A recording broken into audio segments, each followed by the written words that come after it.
ডমরু চরিত লিখেছেন ত্রৈলোক্যনাথ মুখোপাধ্যায়। দ্বিতীয় গল্প, প্রথম পরিচ্ছেদ, পূর্ব কাহিনী।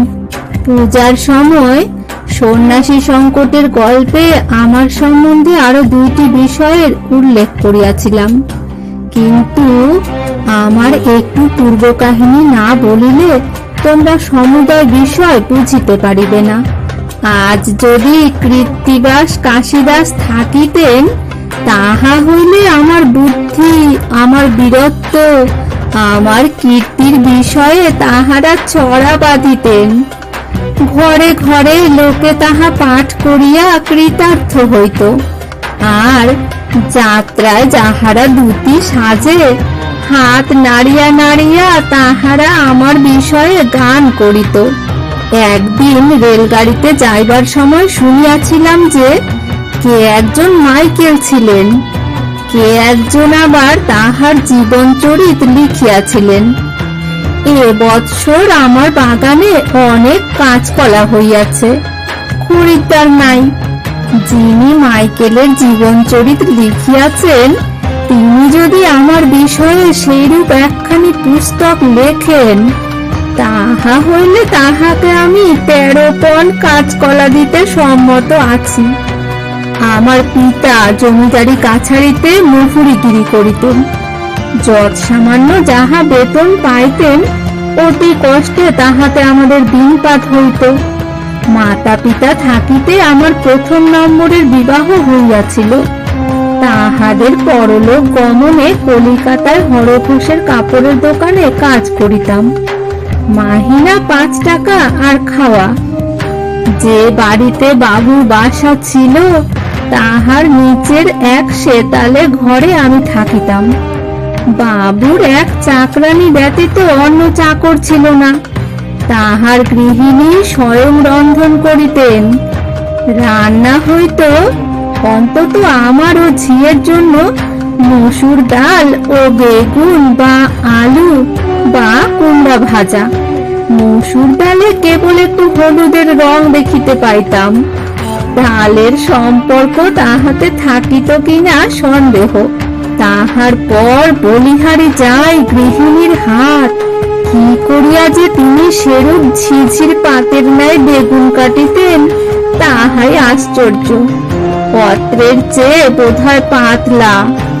বাজারে যে চিংড়ি মাছ বিক্রয় হইত না, যাহার বর্ণ লাল হইয়া যাইত, বেলা 1টার সময় কালে ভদ্রে সেই চিংড়ি মাছ আসিত। তাহার গন্ধে পাড়ার লোককে নাকে কাপড় দিতে হইত।